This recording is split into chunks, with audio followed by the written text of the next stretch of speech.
चाहते हैं आप? मैं ईटीटी टीचर हूँ।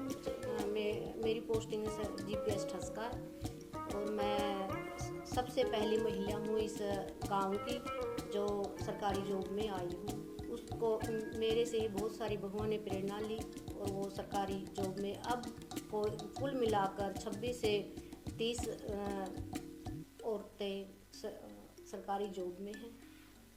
आपके गांव में ज़्यादातर लड़के और लड़कियां सरकारी नौकरी करते हैं, क्या कारण मानते हैं कि आपके गांव में ज़्यादा सरकारी कर्मचारी हैं? हाँ जी, वो बहुत मेहनत करते हैं, सेल्फ स्टडी कर रहे हैं, बहुत मेहनती हैं, एक दूसरे की प्रेरणा लेकर वो बहुत मेहनत कर रहे हैं।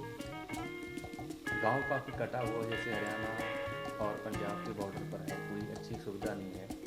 इसके चलते किस तरह संभव हो पाता है कि इतने लड़के लड़कियां जो हैं जो सरकारी टेस्ट पास कर लेते हैं?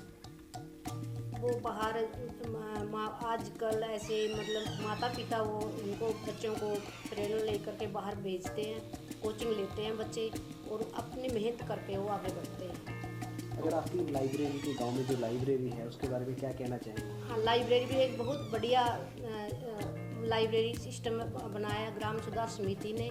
वो बच्चे पहले लड़कियों को टाइम दे रखा है, वो 8 से 2 बजे तक लड़कियां पढ़ाई करती हैं वहाँ और उसके बाद लड़के आते हैं, वो शाम तक पढ़ाई करते हैं लाइब्रेरी में। अच्छी अच्छी बुक्स ला रखी है लाइब्रेरी में, ये बहुत बड़ा सहयोग है बच्चों के लिए। आप ये कारण ये मानते हैं कि जो लाइब्रेरी खुली है उसके बाद जो पढ़ाई है, एजुकेशन है, बच्चों में इंटरेस्ट कुछ और बढ़ा है? हाँ जी, बहुत बड़ा है। तो एक ये बड़ी चीज़ है कि हमारे समाज में ना, जैसे माना जाता है कि औरतें घर से कम निकलती हैं, पढ़ाई के कम मौके मिलते हैं। हाँ जी। तो आपके गांव में ऐसी किस तरह औरतें बाहर निकली, किस तरह उनको प्रेरणा मिली? सबसे पहले मैं इस गांव में मैंने +2 पास आई थी। मेरे हस्बैंड और मेरे परिवार की प्रेरणा से मैं आगे बढ़ी। मेरे को सरकारी 2006 में सरकारी जॉब मिली। उसके बाद तो जो भी मतलब गांव की बहुएं +2 पास थी वो जाकर वो सभी ने ईटीटी की वो कोर्स किया और वो सभी की सभी मतलब कि एक बार 40 कैंडिडेट इस गांव के लगे। पिछले इंटरव्यू में भी मास्टर तरसेम जी ने और अभी हमारे शर्मा जी ने, नंबरदार जी ने आपको बातें बताई हैं। शुरुआत में अब तो लोगों में कंपटीशन की भावना पैदा होगी, बच्चों में हर घर में जागरूकता आ गई। लेकिन अगर हम बहुत साल पहले नज़र दौड़ाएं, शुरू में इसके पीछे हमारे पड़ोस में कन्या गुरुकुल खरड़ है हरियाणा में, यहाँ से 8 किलोमीटर दूर पड़ता है। तो गुरुकुलों का बहुत बड़ा योगदान रहा शुरू में लड़कियों की शिक्षा को जागृत करने के लिए। लड़कियों को लोग बाहर भेजकर खुश नहीं होते थे और गांव की चारद्वारी से या गांव के इलाके से बाहर भेजना थोड़ा सा वो मानते थे लोग। तो गुरुकुलों में गुरुकुल शिक्षा प्रणाली जो लड़कियों की थी खासकर, उसमें शुरू में तो गुरुकुलों का बहुत बड़ा योगदान था। समिति तो चलो अभी 5 साल से बनी है हमारी, लेकिन इससे पहले भी फिर एक घर में जब किसी बच्चे को सफलता मिल जाती है या कुछ घरों में सफलता मिल जाती है, आस पड़ोस के घरों में या उनके जो बच्चे होते हैं उनमें भी एक आगे बढ़ने की प्रेरणा मिलती है, उनको भावना पैदा होती है। ये नहीं हम अकेला गुरुकुलों का योगदान है, ये नहीं कह सकते हम। योगदान तो बच्चे का भी होता है, घर का वातावरण, घर का माहौल और गांव में माहौल कैसा है, गांव के जो लोग हैं, गणमान्य लोग हैं, चाहे वो पंचायत के हों, समिति के हों, लोकल पंचायत हो, वो बच्चों के लिए कितना प्रयास करते हैं, ये सभी बातें उसमें मायने रखती हैं। तो इसमें सारे गांव के लोग पॉजिटिव हैं इसके प्रति। और जब समिति का गठन हुआ उसके बाद तो ये थोड़ी सी लहर शिक्षा के प्रति और भी ज़्यादा बढ़ गई, क्योंकि जब बच्चे कंपटीशन में सफल होते हैं, टीचर लगते हैं, कोई मिलिट्री में जाता है, किसी और अन्य विभाग में जाता है, तो उन बच्चों में होड़ लगी रहती है। और सुबह आप 4 बजे भी उठ के देखोगे, गांव में आओगे कभी, तो आप शाम को और सुबह हर गांव के जितने भी रास्ते हैं वहाँ लड़के और लड़कियाँ आपको दौड़ लगाते हुए मिलेंगे। उनमें खुद ही भावना पैदा होगी अब।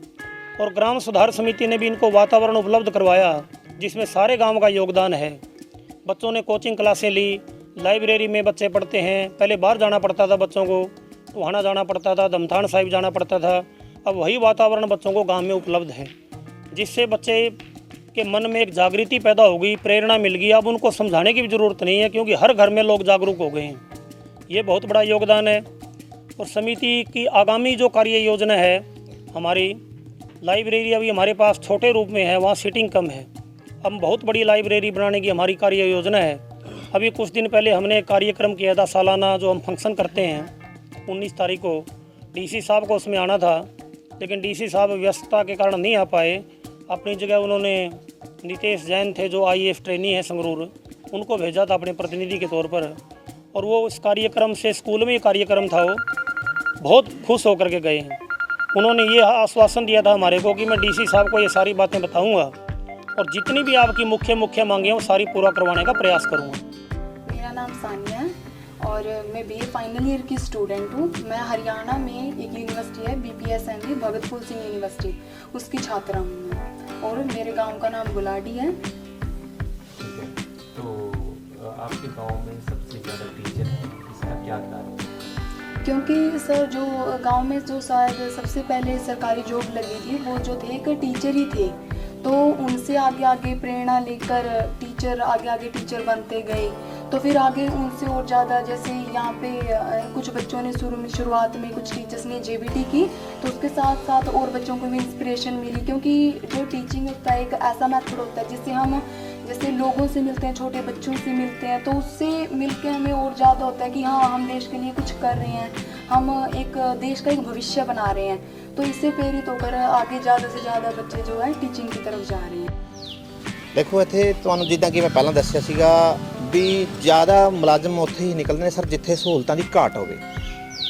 ਸਾਡੇ ਇੱਕ ਹੀ ਹੈ, ਇੱਕ ਪਾਸੇ ਹਰਿਆਣਾ ਹੈ ਔਰ ਪੰਜਾਬ ਬਾਰਡਰ ਹੈ। ਡਿਸਟ੍ਰਿਕਟ ਹੈੱਡਕੁਆਟਰ ਤੋਂ ਵੀ ਲਗਭਗ 65 ਕਿਲੋਮੀਟਰ ਦੂਰ ਪੈਂਦਾ ਹੈ ਇਹ। ਮੇਨ ਕਾਰਨ ਕੀ ਹੈ ਇਸ ਦੇ ਪਿੱਛੇ?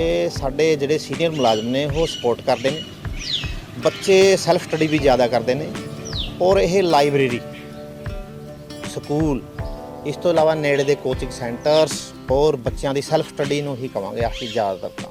ਅਸੀਂ ਸਮੇਂ-ਸਮੇਂ ਤੇ ਸਮੂਹਿਕ ਕਮੇਟੀ ਹੈ ਮੁਲਾਜ਼ਮਾਂ ਦੀ, ਜਿੱਦਾਂ ਕਿ ਤੁਹਾਨੂੰ ਦੱਸਿਆ ਭਾਜੀ, ਗ੍ਰਾਮ ਸੁਧਾਰ ਕਮੇਟੀ ਗਲਾੜੀ ਦੇ ਨਾਮ ਤੇ, ਇਹ ਵੀ ਹਰ 2-3 ਮਹੀਨਿਆਂ ਬਾਅਦ ਕੋਈ ਨਾ ਕੋਈ ਇਵੈਂਟ ਆਰਗੇਨਾਈਜ਼ ਕਰਦੀ ਹੈ, ਜਿਸ ਇਵੈਂਟ ਦਾ ਫੋਕਸ, ਸਾਡਾ ਮੇਨ ਫੋਕਸ ਕੀ ਰਹਿੰਦਾ ਹੈ ਕਿ ਬੱਚਿਆਂ ਦੀ ਐਜੂਕੇਸ਼ਨ ਐਂਡ ਇੰਪਲੋਇਮੈਂਟ, ਸਿੱਖਿਆ ਵੀ ਮਿਲੇ, ਰੋਜ਼ਗਾਰ ਵੀ ਜੁੜਨ ਅਤੇ ਬੱਚਿਆਂ ਦੇ ਪੈਚਅਪ ਬਣਿਆ ਰਹੇ ਸੀਨੀਅਰ ਜੂਨੀਅਰ ਮੁਲਾਜ਼ਮਾਂ ਦੇ ਨਾਲ। ਜਿੱਦਾਂ ਕਿ ਅਸੀਂ ਹੁਣ ਇੱਕ ਐਨੂਅਲ ਡੇ ਮਨਾਇਆ ਸੀਗਾ, ਉਹਦੇ ਵਿੱਚ ਡਾਇਰੈਕਟਰ ਜਨਰਲ ਐਗਰੀਕਲਚਰ DG ਸਾਹਿਬ ਬੁਲਾਏ, ਅਸੀਂ ਆਪਣੇ ਪੰਜਾਬ ਤੋਂ ਹੀ ਡਿਸਟ੍ਰਿਕਟ ਸੰਗਰੂਰ ਤੋਂ ADC ਸਾਹਿਬ ਬੁਲਾਏ ਗਏ, ਉਰੇ ਹੀ ਜੈਨ ਸਾਹਿਬ ਸੀਗੇ, ਅਤੇ ਲਗਭਗ ਹਜ਼ਾਰਾਂ ਦਾ ਇਕੱਠ ਸੀਗਾ, ਜਿਹਦੇ ਵਿੱਚ ਲਾਇਬ੍ਰੇਰੀ ਦੀ ਕੁੜੀਆਂ ਔਰ ਸਾਡੇ ਪਿੰਡ ਦੇ ਸਾਰੇ ਮੁਲਾਜ਼ਮ ਜਿੰਨੇ ਵੀ ਬਾਹਰ ਅੰਦਰ ਤੋਂ ਸੀਗੇ, ਜਿੰਨੇ ਵੀ ਬਿਜ਼ਨਸਮੈਨ ਸੀਗੇ, ਉਹ ਸਾਰੇ ਹੀ ਸ਼ਾਮਲ ਸੀਗੇ ਜਿਹਦੇ ਵਿੱਚ। ਅਤੇ ਉਹਦੇ ਵਿੱਚ ਇਹੀ ਸੀਗਾ, ਪ੍ਰਦਰਸ਼ਨ ਸੀਗਾ ਕਿ ਅਸੀਂ ਕੀ ਹੁਣ ਤੱਕ ਕੀਤਾ, ਕਿੰਨਾ ਬਜਟ ਲਗਾਇਆ ਅਸੀਂ। ਮੈਂ ਕਹਿਣਾ ਚਾਹਾਂਗਾ ਕਿ ਲਗਭਗ ਪਿਛਲੇ ਜਿਹੜੇ ਡਿਪਟੀ ਕਮਿਸ਼ਨਰ ਸਾਹਿਬ ਸੀਗੇ ਸ੍ਰੀ ਰਾਮਵੀਰ ਜੀ, ਉਹਨਾਂ ਦੁਆਰਾ ਵੀ 10 ਲੱਖ ਰੁਪਇਆ ਲਗਭਗ ਸਕੂਲ ਨੂੰ ਦਿੱਤਾ ਗਿਆ। ਸਮਿਤੀ ਦੀ ਐਕਟੀਵਿਟੀ ਤੋਂ ਖੁਸ਼ ਹੋ ਕੇ, ਪੰਚਾਇਤ ਦੀ ਕਾਰਗੁਜ਼ਾਰੀ ਤੋਂ ਖੁਸ਼ ਹੋ ਕੇ, ਅਤੇ ਲਗਭਗ 20 ਲੱਖ ਰੁਪਇਆ ਵਾਟਰ ਸਪਲਾਈ ਦੇ ਵਾਸਤੇ ਵੀ ਉਹਨਾਂ ਨੇ ਦਿੱਤਾ ਸੀ। ਇਹ ਸਾਰਾ ਕੁਝ ਉਹਨਾਂ ਨੇ ਪਿੰਡ ਦੀ ਗ੍ਰਾਮ ਸੁਧਾਰ ਕਮੇਟੀ, ਗ੍ਰਾਮ ਪੰਚਾਇਤ ਅਤੇ ਹੋਰ ਕਲੱਬਾਂ ਦੇ ਭਾਈਚਾਰਿਆਂ ਨੂੰ ਦੇਖ ਕੇ ਕੀਤਾ ਉਹਨਾਂ ਨੇ ਵੀ ਇਹ ਪਿੰਡ ਦੇ ਮੁਲਾਜ਼ਮ ਬਹੁਤ ਵਧੀਆ ਕਰ ਰਹੇ ਨੇ। ਕੀ ਨਾਮ ਹੈ ਜੀ? मेरा नाम सर राजेश कुमार है। मैं गांव गुलाड़ी से मौजूदा सरपंच हूँ। ਸਰ, ਆਪਣੇ ਪਿੰਡ ਦੇ ਵਿੱਚ ਜਿਹੜੇ ਵੱਡੀ ਗਿਣਤੀ ਦੇ ਵਿੱਚ ਸਰਕਾਰੀ ਮੁਲਾਜ਼ਮ ਨੇ ਰੱਖਿਆ ਜਾ ਰਿਹਾ ਹੈਗਾ, ਤਾਂ ਸਾਨੂੰ ਦੱਸੋਗੇ ਵੀ ਕਿੰਨੇ ਮੁਲਾਜ਼ਮ ਨੇ ਤੇ ਕਿਹੜੇ ਵਿਭਾਗਾਂ ਦੇ ਵਿੱਚ? तकरीबन सर होने 300 मुलाजिम होने मेरे गांव में। टीचर हैं 150 के आसपास, तो और बाकी आर्मी में भी हैं 100 के आसपास लड़के, बड़े और भी हैं। SDO लगे हैं 2 लड़के, 2 साल पिछले 2 साल से सर्विस कर रहे हैं, और वेटरनरी भी हैं, डॉक्टर भी है, और साथ में अपने दांतों के दंत चिकित्सक भी हैं हमारे यहाँ। ठीक है। और सर काफ़ी रुझान है, जो युवा नौजवान हैं कारण पढ़ाई। कारण क्या है इसके पीछे कि इतने बड़ी गिनती में आपके गांव से लोग सरकारी विभागों में नौकरी कर रहे हैं? कारण तो सर यही है, बस लोग रुझान है बच्चों का पढ़ाई की तरफ। कहीं भी आप चले जाओ, आसपास के जो भी स्टेशन है स्टडी के लिए, हरियाणा से खासतौर सारे स्टेशन हरियाणा के लगते हैं, तो हर एक जो भी मेडिकल कॉलेज है या इंजीनियरिंग कॉलेज है, उसमें हर एक कॉलेज के अंदर हमारे गांव से लड़का लड़की आपको मिलेंगे। किस तरह का सहयोग रहता है फिर पंचायत का? पंचायत का भी सहयोग बहुत बढ़िया है, और जो ग्राम सुधार समिति बनी है गांव के अंदर, उसका भी बहुत बढ़िया सहयोग है, और लोकल पंचायत आम जन का सहयोग बहुत बढ़िया है गांव के लिए। कोई भी है, जो भी लड़का या लड़की किसी भी उसमें कोई इनाम वगैरह, कोई ट्रॉफी वगैरह लेके आते हैं। हम बड़ा अच्छा उनका स्वागत करते हैं गांव में आने से। वोट कितनी है गाँव में? वोट है सर 2200।